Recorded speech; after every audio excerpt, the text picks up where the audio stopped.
A Hunger Artist is regarded by many, along with The Metamorphosis, as one of Kafka's great short fiction masterpieces.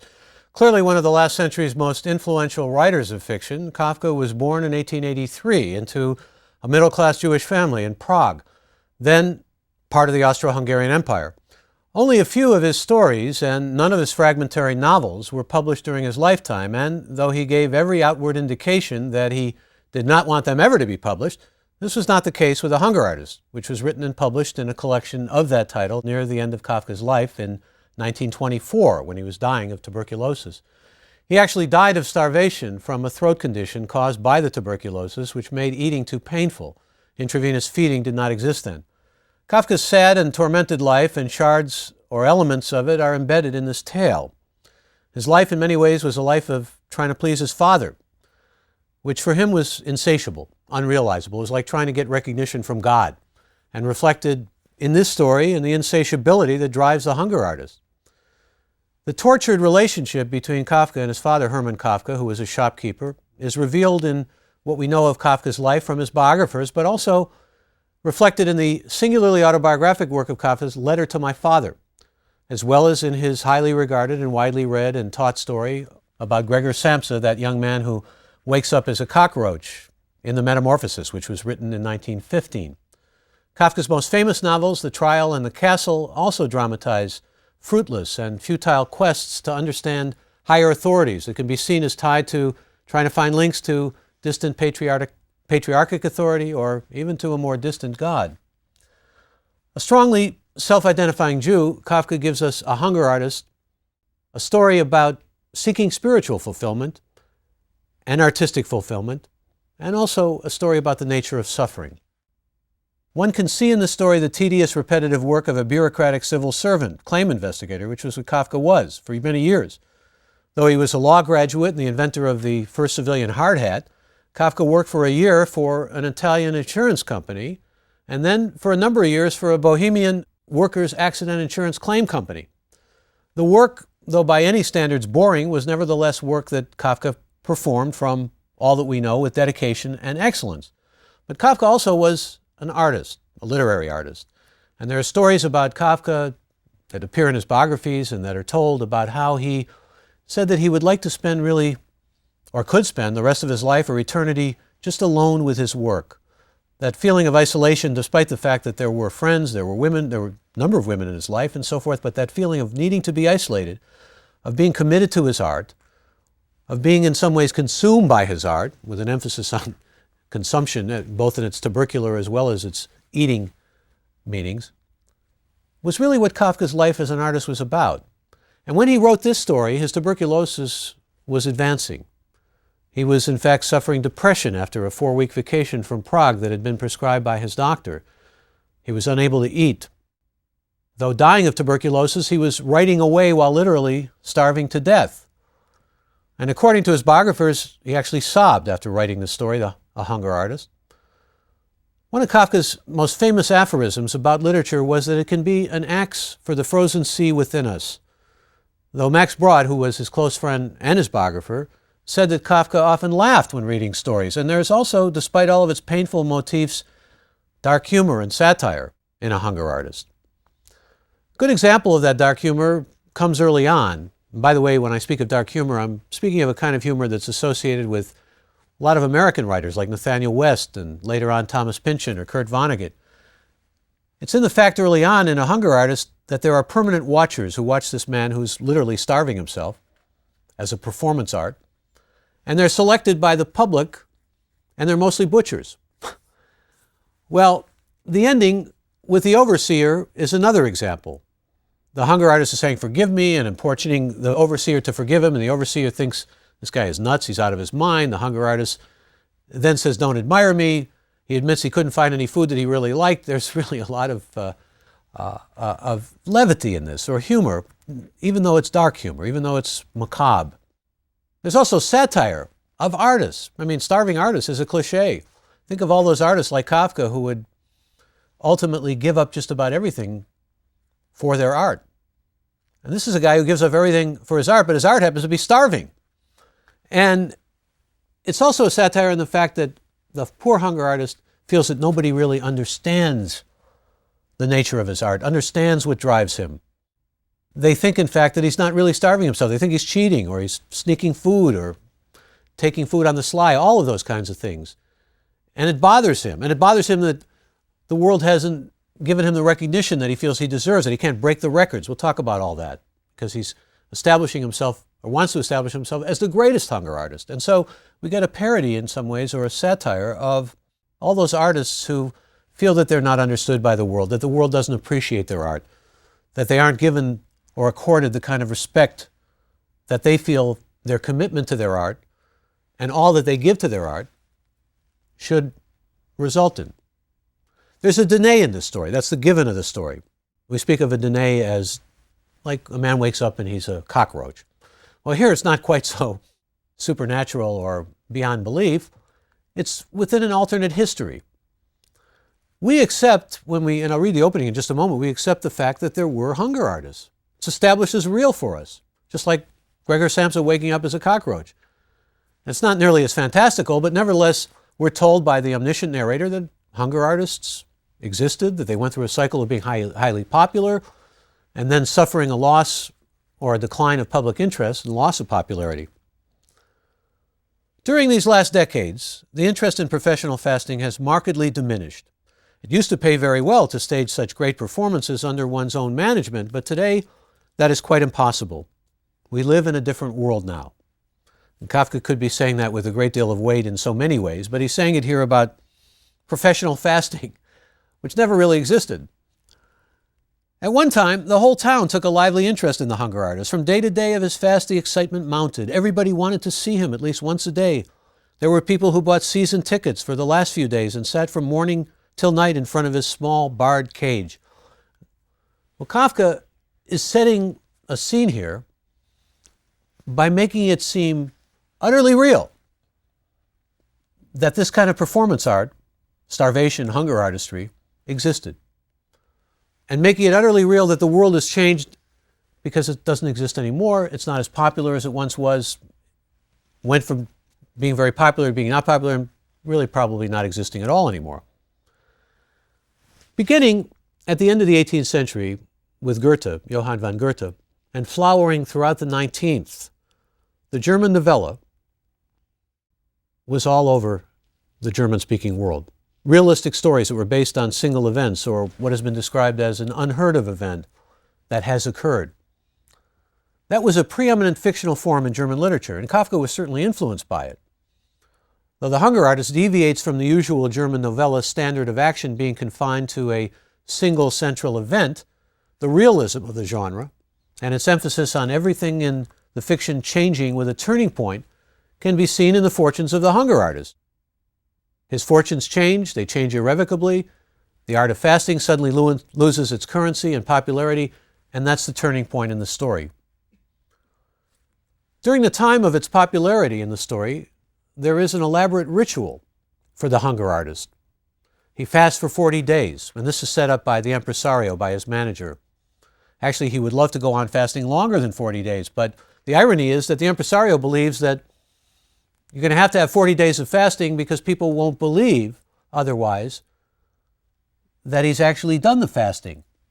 So there's all of that strange kind of movement between appearance and reality. The impresario wants it to appear to people that the hunger artist is not cheating. And what a great irony, because the hunger artist has this honor code where he will not cheat, will not let any morsel even pass or water pass his lips. And with the butcher monitors I alluded to and the impresario, there's an engineering of a kind of illusion that 40 days will have a checking of the hunger artist, will have the hunger artist looked at to make sure that he's okay by a doctor, and all of these kinds of things, all of these rituals embedded strictly out of Kafka's imagination. There's even a fanfare conclusion at the end of the 40-day fast, complete with a military band, and that's when the doctors measure the results of the fast. There's a pair of young ladies to accompany the hunger artist out of the cage.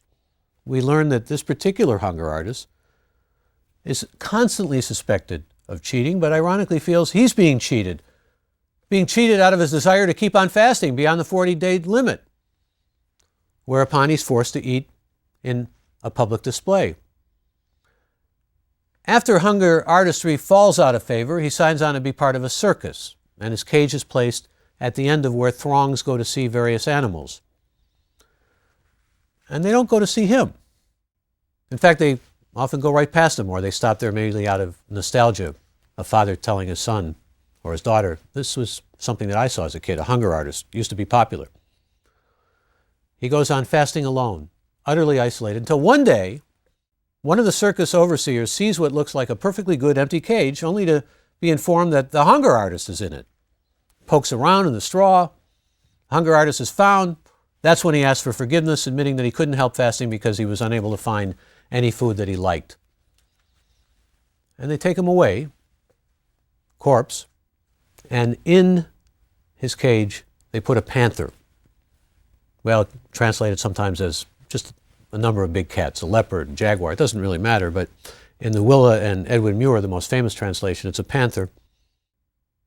And the story concludes with, the panther was all right. The food he liked was brought him without hesitation by the attendants.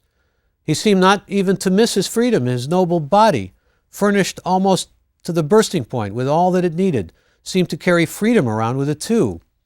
Somewhere in his jaws it seemed to lurk, and the joy of life streamed with such ardent passion from his throat that for the onlookers it was not easy to stand the shock of it.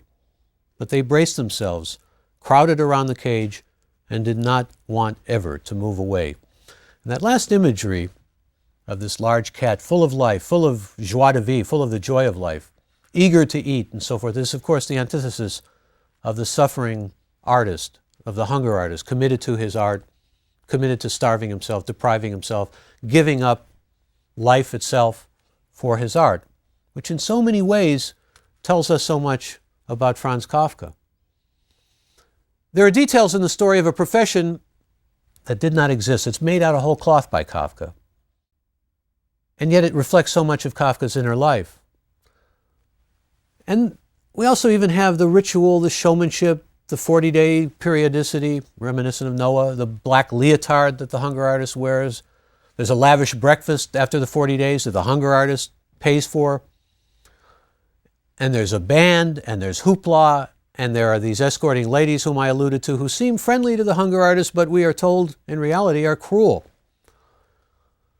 And as I said, the hunger artist has an honor code. All of this is fictional. All of this is what you would call an alternate history of a man's life, but also an alternate history of what seems to be generalized for us as hunger artistry. There's the individual artist, a hunger artist, as the title suggests, and there's also hunger artistry suggested. Once was a popular form of entertainment. There's a real split in this story between the world that was and the different one that we now have. It was in that opening paragraph that I read. The world is different now.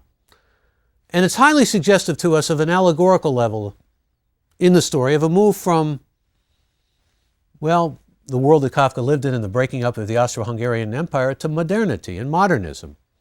Kafka is really right on the cusp of that modernism, and he's revealing to us the shift in public interest as time marches.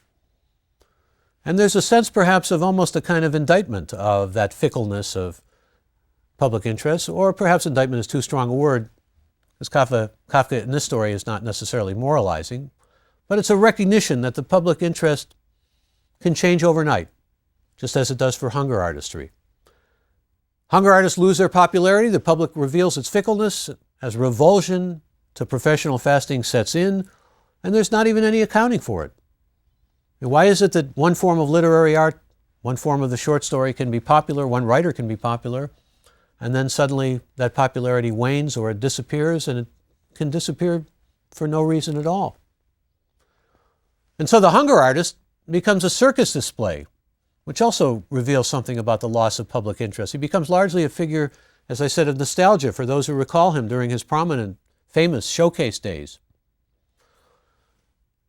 This story has so many levels on it and to it that one is hard-pressed to really get into it without a feeling of looking at a feast almost. The hunger artist, after all, becomes a symbol both religious, aesthetic, as well as artistic. Let's talk about the artistic a little bit more first. Remember again that this is one of a variety. It's a hunger artist as opposed to being the hunger artist. But he's pictured for us, this particular hunger artist, as a troubled spirit, isolated, hungry for recognition, wants to be the greatest, best record-holding, supreme artist at what he does, but he feels dissatisfied and as if the world is cheating him because of his set rituals as a performance artist and the manner in which his performances are turned into commerce. And we have a whole implicit commentary here about how art does turn into show business or performance.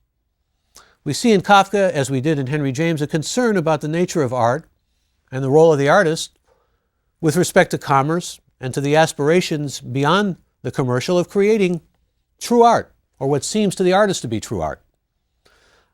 The art that we see in this story becomes a kind of perversion of truth. The impresario presents the artist at the end of 40 days as needing to stop performing, when the truth is the artist wants desperately to continue to go on starving himself.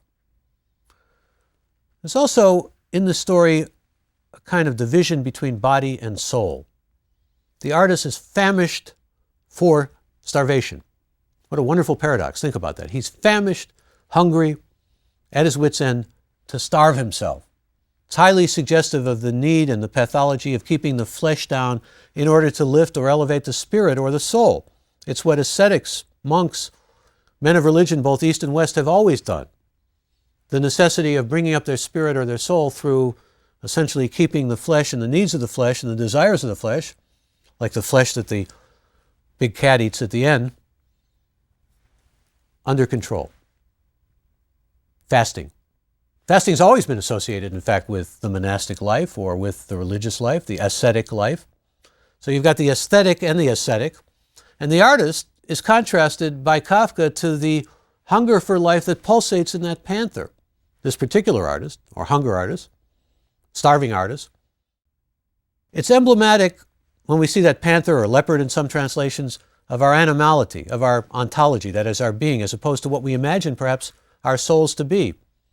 And this binary of body and soul is really quite impressed upon us in this short, brilliant story. It's also a story really about faith and asceticism. The hunger artist nourishes his faith in his life performances through abstention from nourishment. What a profound paradox that is, and what a parable of faith and asceticism. The hunger artist is a suffering martyr, really. But what his martyrdom stands for, or signifies, remains a mystery. We have, in effect, a martyr to a cause, or to a higher power, or to a higher artistic aspiration that we don't necessarily understand and don't know in any specific way. Just like we don't know why the hunger artist is so driven. What's the cause behind this man's artistic compulsion to starve himself and to perform as the best performer of starving himself of all performers? What drives art? It's a story that Kafka really brings into a lasered focus. And it remains in many respects, of course, mysterious. Kafka's biographer, one of his biographers, Ernst Pavel, called this story a parable of alienation. And indeed, we see in the hunger artist an alienation from his ground of being, an alienation from his soul in his aspiring toward being the supreme consummate artist. What drives him, other than glory and greatness, is remaining true to his art.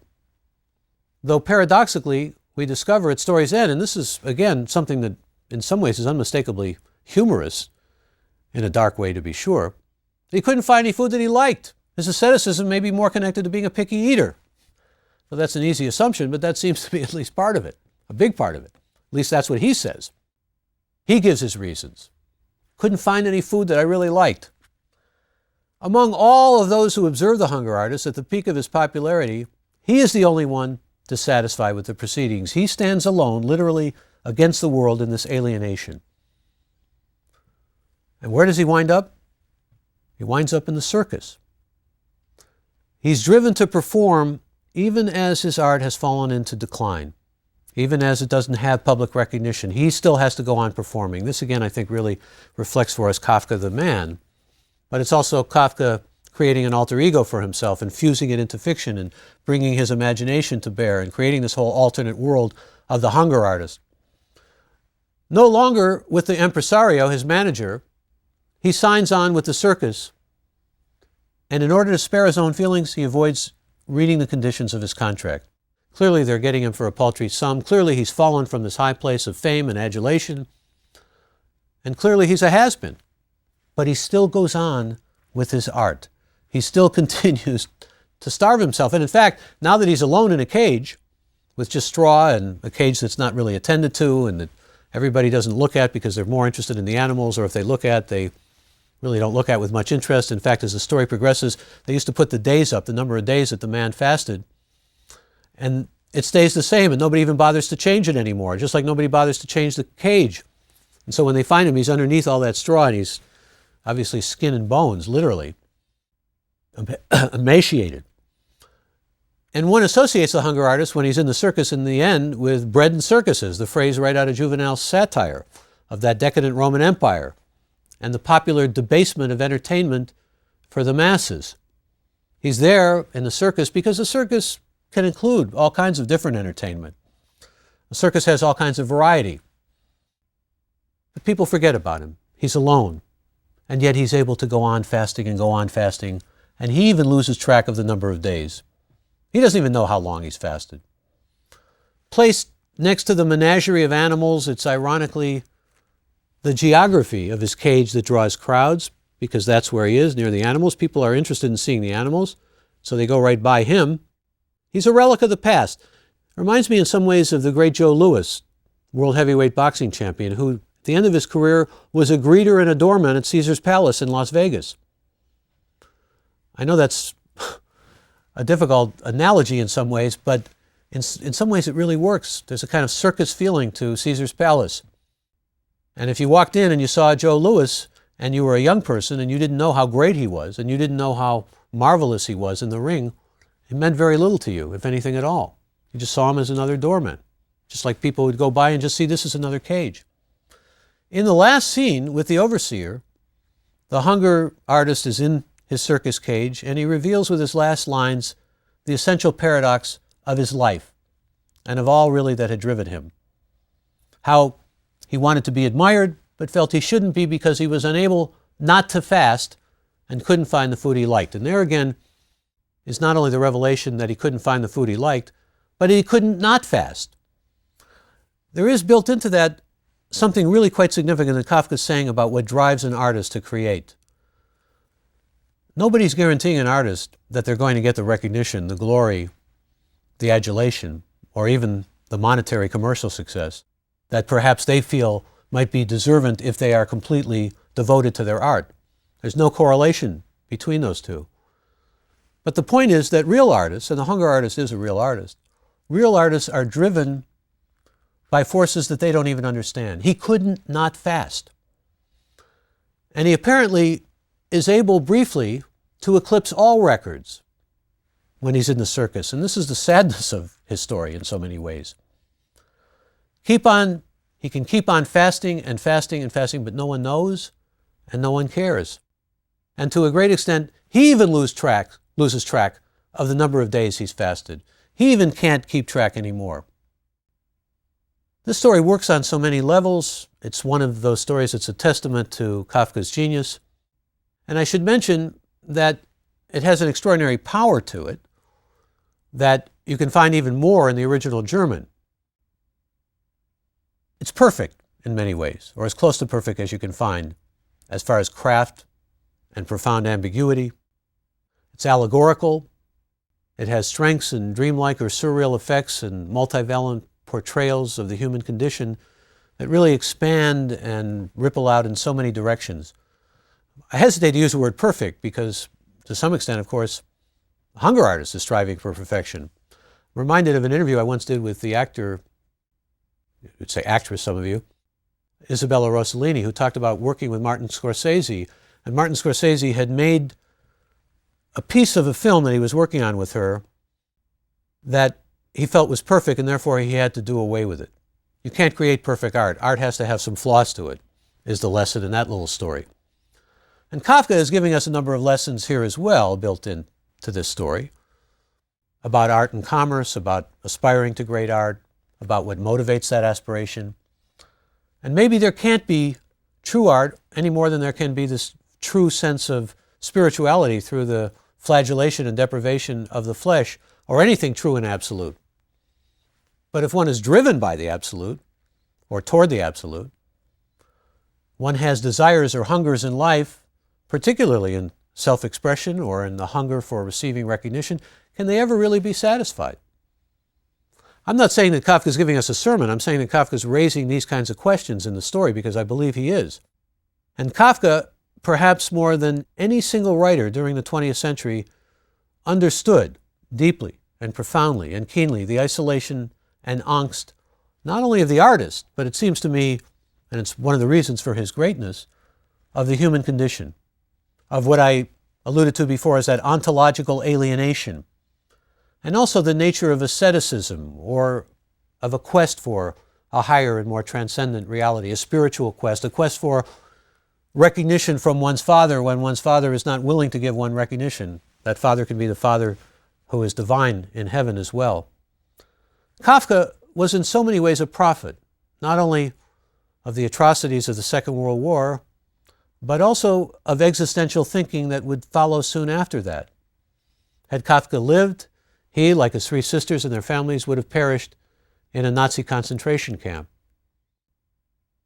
Jorge Luis Borges, Paul Auster, Joyce Carol Oates, and Philip Roth are all writers in whose fiction we see Kafka as a major influence.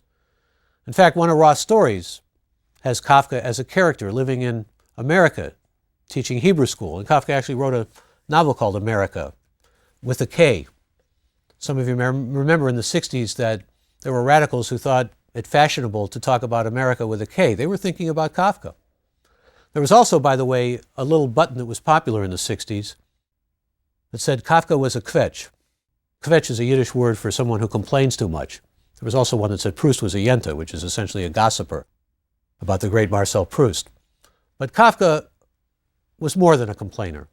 Kafka was a consummate artist. His life was dedicated to art. He was a man who suffered for his art. And he suffered, of course, with tuberculosis, and he suffered because of his relationship with his father, and his life is not a very life filled with joy. But nevertheless, I don't want you to mistake the sense of the humor that's there in the work as well. It's dark humor. It's what would be called later black humor or gallows humor, but nevertheless, it's there. I mean, think about this guy in his leotard with his ribs sticking out, starving himself to death because that's his art. It's funny. It's crazy. It's what people do. It reflects the drives and the impetus behind a lot of human action. And it's, again, a portal into the human condition through a story that is shorter than a lot of the stories we're going to be reading and discussing, but nevertheless has that kind of punch to it and that kind of power to it. And speaking of punch and power, we go back next to England. We're going to concentrate our attention next on a magical, haunting story by another one of the 20th century's preeminent and most important literary figures, novelist, poet, and short fiction writer D.H. Lawrence. And another fantasy called The Rocking Horse Winner, where Lawrence moves us even further away from realism, but nevertheless captures some of the more important modernist themes. Onward next to The Rocking Horse Winner by D.H. Lawrence.